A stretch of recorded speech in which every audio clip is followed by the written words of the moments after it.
اس episode کے آغاز میں آپ دیکھیں گے بازنطینی فوج شکست کھانے کے بعد قلعے پہنچ جاتی ہے۔ قلعے میں داخل ہوتے ہی یانس غصے سے اندر چلا جاتا ہے۔ ایک لڑکی پوچھتی ہے سوتنل کہاں ہے؟ یہ سنتے ہی دوکاس ایک گھوڑا گاڑی کی طرف دیکھنے لگ جاتا ہے، جس کے بعد وہ لڑکی اس گھوڑا گاڑی کی طرف دیکھتی ہے اور اس کے قریب جا کر دیکھتی ہے تو اس میں سوتنل کی لاش تھی۔ لاش کو دیکھنے کے بعد وہ لڑکی رونے لگ جاتی ہے۔ اس کے بعد مینوس پوچھتا ہے اور لیباریت کہاں ہے؟ دوکاس کہتا ہے وہ ترکمانوں کے ہاتھ قید ہو گیا۔ یہ سن کر مینوس پریشان ہو جاتا ہے۔ یہاں چاغری صاحب اپنے قبیلے میں موجود تھے اور بیمار تھے، جبکہ سلجان خاتون ان کی دیکھ بھال کر رہی تھی۔ اسی دوران اخچا خاتون وہاں پر یخنی لے کر آتی ہے، جس کے بعد وہ سلجان خاتون سے پوچھتی ہے چاغری صاحب کا مرض کیا ہے؟ سلجان خاتون کہتی ہے بیماری کا یا اس کے نام کا کچھ پتہ نہیں لگا پائے۔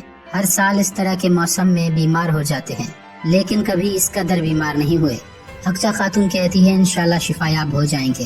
یہاں کندور ابراہیم ینال سے کہہ رہا تھا اس فتح نے آپ کی شان و شوکت کو پر لگا دیے، اس سے بڑھ کر ماضی میں کھوئی گئی زمین اور سپاہی آپ کو واپس مل گئے۔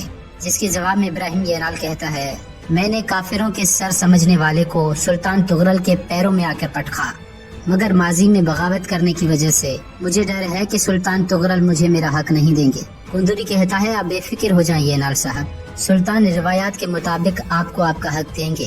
یہاں مینوس قلعے میں کہہ رہا تھا عظیم الشان بادشاہ کا نام خاک میں ملا دیے، اتنی زیادہ تعداد میں ہونے کے باوجود جنگ کیسے ہار گئے؟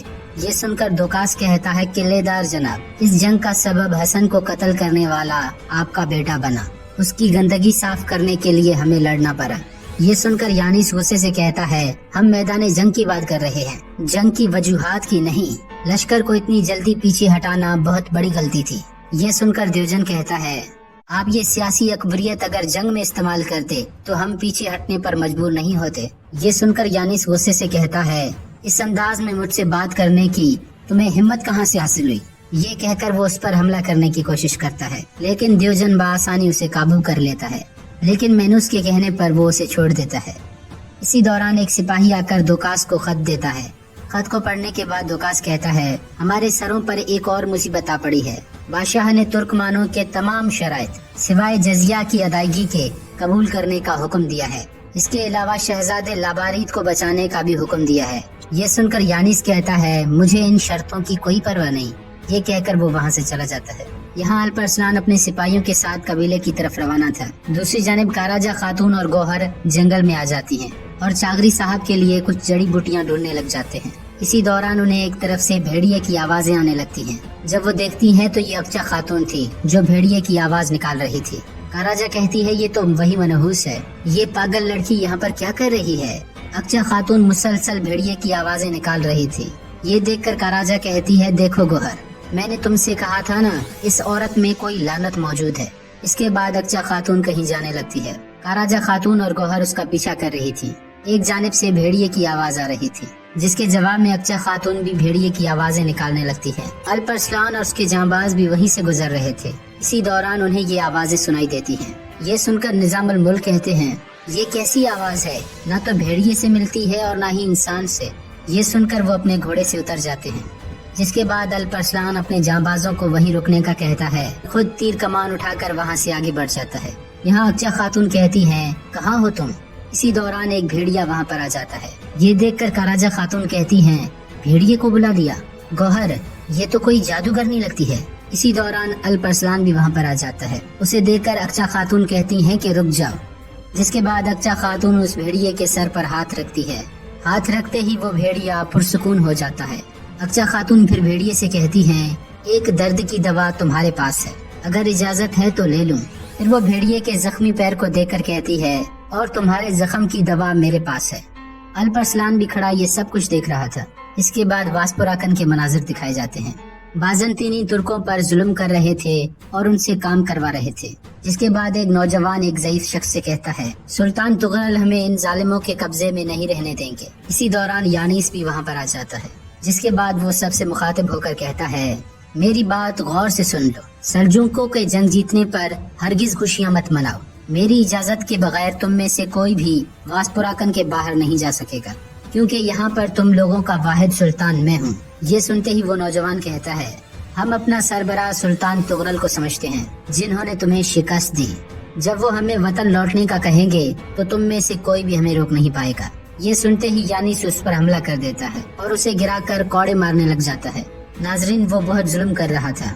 وہیں پر موجود ایک خاتون اسے دیکھ کر رونے لگ جاتی ہے۔ کچھ ہی دیر بعد وہاں پر دیوجن آ جاتا ہے اور اس کے ہاتھ کو پکڑ لیتا ہے۔ یانس کہتا ہے چھوڑو میرا ہاتھ، لیکن دیوجن مسکرا رہا تھا۔ یہاں اکچا خاتون بھیڑیے کے زخم پر پٹی باندھ دیتی ہے۔ الپرسلان اس سے کہتا ہے جنگل میں بھیڑیے کے ساتھ تنہا کیا کر رہی ہو؟ یہ سن کر اکچا خاتون کہتی ہے آپ کے بازو پر بھی زخم ہے۔ الپرسلان کہتا ہے کچھ خاص نہیں ہے۔ اکچا خاتون کہتی ہیں درد نہ ہونے کا مطلب ہے کہ آپ فاتح رہے۔ اس کے بعد وہ اس کے ہاتھ پر کپڑا باندھ دیتی ہے، جس کے بعد وہ ایک دوسرے کو دیکھنے لگ جاتے ہیں۔ پھر اکچا خاتون بھیڑیے سے کہتی ہے اب مجھے میری مطلوبہ چیز دو، جس کے بعد وہ ایک شیشے میں بھیڑیے کا دودھ نکالتی ہے۔ یہاں گوہر کاراجا خاتون سے کہتی ہے چلو یہاں سے چلتے ہیں، جس کے بعد وہ وہاں سے روانہ ہو جاتے۔ دوکاس یانس سے کہہ رہا تھا جنگ ہارنے کا انتقام کیا ان بیچاروں سے لوگے یانس؟ یانس کہتا ہے میرے کاموں سے تمہیں کوئی لینا دینا نہیں۔ دوکاس کہتا ہے بادشاہ کو ہے، سلجوکوں سے صلح کے بارے میں ابھی کوئی بات چیت نہیں ہوئی ہے۔ بغیر سوچے سمجھے بہائے جانے والا خون ہماری مشکلات مزید بڑھا سکتی ہے۔ یہ سن کر وہ غصے سے وہاں سے چلا جاتا ہے۔ یہاں الپرسلان اپنے جانبازوں کے ساتھ قبیلے میں پہنچ جاتا ہے۔ اکچا خاتون بھی ان کے ساتھ ہی موجود تھی۔ الپرسلان اپنے گھوڑے سے اترتے ہی قبیلے والوں سے مخاطب ہو کر کہتا ہے اللہ کی مہربانی سے، جانبازوں کی جانبازی سے اور آپ لوگوں کی دعاؤں سے حسن کا انتقام لے لیا گیا ہے۔ سر اٹھانے والوں کا سر جھکا دیا گیا ہے، کھڑے ہونے والوں کو گھٹنوں پر بٹھا دیا گیا ہے اور شہیدوں کا انتقام لے لیا گیا ہے۔ یہ سنتے ہی تمام قبیلے والے سلطان تغرل زندہ باد کے نعرے لگانے لگتے ہیں اور پھر الپرسلان زندہ باد کے نعرے لگانے لگتے ہیں۔ جس کے بعد الپرسلان اپنی چھوٹی بہن گوہر سے گلے ملتا ہے۔ گوہر کہتی ہے کئی دنوں سے دعا کر رہی تھی، ذہن تو صرف آپ کی طرف ہی لگا ہوا تھا بھائی جان، اللہ کا لاکھ لاکھ شکر ہے۔ اسلام کہتا ہے سلامت رہو میری بہن۔ اسی دوران کاراجا آ کر کہتی ہے سلیمان کہاں ہے؟ الپرسلان کہتا ہے رے میں سلطان کے ساتھ ہے۔ اس کے بعد الپرسلان سلجان خاتون سے پوچھتا ہے بابا کی طبیعت کیسی ہے سلجان والدہ؟ جس کے جواب میں سلجان خاتون کہتی ہیں وہ بار بار تم لوگوں کے بارے میں پوچھ رہے ہیں، تمہاری آواز ان کے لیے درد کا درمان بنے گی۔ الپرسلان کہتا ہے انشاءاللہ سلجان والدہ۔ یہ کہہ کر وہ خیمے کی طرف بڑھنے لگ جاتے ہیں۔ یہاں اکچا خاتون طبیب خانے میں موجود تھی اور جڑی بوٹیوں سے کوئی دوائی بنا رہی تھی۔ اسی دوران کاراجا بھی وہاں پر آ جاتی ہے اور اسے دور سے دیکھنے لگ جاتی ہے۔ اکچا خاتون بھیڑیے کا دودھ اس دوائی میں ڈال دیتی ہے، جسے دیکھ کر کاراجا خاتون کہتی ہے یہ پھر سے کیا خباثت کرنے والی ہے۔ اس کے بعد وہ کہتی ہے کہ میں تمہارا کھیل سب کے سامنے لا کر رہوں گی اور اپنے تھپڑ کا بدلہ لوں گی۔ یہاں الپرسلان چاغری صاحب کے خیمے میں موجود تھا۔ جس کے بعد سلجان خاتون کہتی ہیں یہ اتنا پہلے کبھی بیمار نہیں ہوئے، کوئی بھی چیز اتنا فائدہ مند ثابت نہیں ہو رہی۔ اسی دوران اکچا خاتون وہ دوائی لے کر وہاں پر پہنچ جاتی ہے۔ جس کے بعد وہ سلجان خاتون سے کہتی ہے یہ دوائی چاغری صاحب کے لیے تیار کی ہے، انشاءاللہ شفا یابی کا سبب بنے گی۔ یہ سنتے ہی گوہر کہتی ہے کہ آپ طبیبہ بھی ہیں؟ اکچا خاتون کہتی ہے میں طبیبہ نہیں ہوں، یہ علاج میں نے بچپن میں دیکھا تھا اور سیکھا تھا۔ سلجان خاتون کہتی ہے اس میں تم نے کیا شامل کیا ہے؟ اسی دوران کاراجا خاتون وہاں پر آ کر کہتی ہے زہر، اس کے اندر زہر ہے۔ یہ سنتے ہی الپرسلان کہتا ہے بغیر جانے آپ یہ کیسے کہہ سکتی ہیں کاراجا خاتون؟ کاراجا خاتون کہتی ہے میں جانتی ہوں الپرسلان، وحشی بھیڑیے کے دودھ میں 1000 قسم کی جڑی بوٹیاں ڈال کر لائی ہے، چلو بولو کیا یہ جھوٹ ہے؟ یہ سن کر الپرسلان کہتا ہے آپ اپنا کام کاج چھوڑ کر کیا اکچا خاتون کی تعقب کر رہی تھی؟ کیا یہ شہزادے کی بیگم کو زیب دیتا ہے؟ کاراجا کہتی ہے میں آپ کو بتا رہی ہوں کہ یہ سردار کو زہر دے دے گی۔ یہ سنتے ہی اکچا خاتون وہ دوائی خود پینے لگ جاتی ہے۔ جس کے بعد وہ کہتی ہے یہ چاغری صاحب کے لیے فائدہ مند ثابت ہوگی۔ یہاں جنگل میں کچھ لوگ موجود تھے جو اپنے چہروں کو ڈھانپے ہوئے تھے۔ ان میں سے ایک شخص کہہ رہا تھا اب کرمتیوں کے عظیم راستے پر شامل ہو کر آپ لوگوں نے مقدس قدم اٹھایا ہے، مہدی کے سائے میں اور عظیم ناطق کے مقصد میں شامل ہونے کا شرف پایا ہے۔ پھر ان کا سربراہ جو مکمل طور پر اپنا چہرہ ڈھانپے ہوئے تھا خنجر سے اپنا ہاتھ کاٹ کر اس سے خون نکال لیتا ہے۔ جس کے بعد وہ کہتا ہے کہ یہ خون تم لوگوں کو ایک وجود میں پروئے گا۔ ہمارا پہلا مقصد اپنے کلام کے ذریعے مقدس راستے کا پتھر بننا ہے۔ ہندوستان سے ترکستان تک اپنی زندگی کو معنی دینے کی تلاش والے انسانوں کو اپنے مقصد کے لیے دعوت دو گے۔ کرمتیوں کے وعدے کے مقدس سرزمین غزنی میں بنے گی۔ ان لوگوں کے سامنے ہمارے عظیم سلطنت کی حقیقت بیان کرو گے۔ مہدی کے سانسوں کی آواز تم لوگوں کی زبان پر چلے۔ یہاں قبیلے میں چاغری صاحب کو ہوش آ جاتا ہے۔ یہ دیکھتے ہی سب لوگ خوش ہو جاتے ہیں، جس کے بعد الپرسلان چاغری صاحب سے کہتا ہے حسن کا انتقام لے لیا گیا ہے بابا۔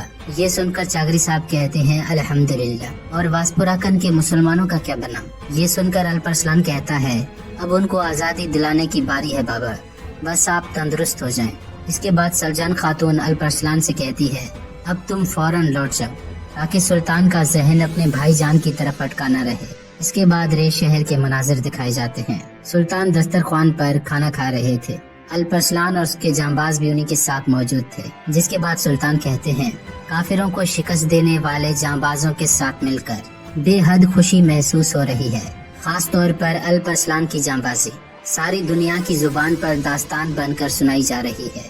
الپرسلان کہتا ہے آپ کی مہربانی سے انشاءاللہ ساتوں زمینوں کو آباد کر سکتے ہیں میرے سلطان۔ یہ سنتے ہی کندوری کہتا ہے میرے سلطان ہر طرف ہمارے جانبازوں کی تعریفیں چل رہی ہیں، ہر طرف ینال صاحب کے لشکر کو مہارت سے سنبھالنے کی باتیں ہو رہی ہیں۔ یہ سن کر ینال کہتا ہے ہم صرف سلطان کے خادم ہیں، ہمارا واحد مقصد فاتح کیے گئے سرزمینوں پر سلطان کے نام سے حکمرانی کرنا ہے۔ یہ سن کر تمام سپاہی ینال کی طرف دیکھنے لگ جاتے ہیں، جس کے بعد سلطان کہتے ہیں جیسا کہ آپ جانتے ہیں کہ جسم کو ایک سر کی ضرورت ہوتی ہے، اگر سر زیادہ ہو جائیں تو جسم ان سروں کا بوجھ نہیں سہ سکتا اور گر جاتا ہے۔ سلطنت کا بھی بالکل یہی معاملہ ہے، ایک ہاتھ سے چلنے والی سلطنت مضبوط رہتی ہے اور قائم بھی رہتی ہے۔ اس بنیاد پر فتح کی گئی سرزمینوں پر کسی سردار کا نہیں بلکہ صرف اور صرف سلطان کا حکم چلے گا۔ ہمارا یہ فیصلہ تمام سرداروں تک پہنچا دیا جائے۔ یہ سن کر الپرسلان اور اس کے جانباز مسکرانے لگ جاتے ہیں، جبکہ ابراہیم ینال کا چہرہ اتر جاتا ہے۔ ناظرین محترم، یہاں پر یہ ایپیسوڈ ختم ہو جاتی ہے۔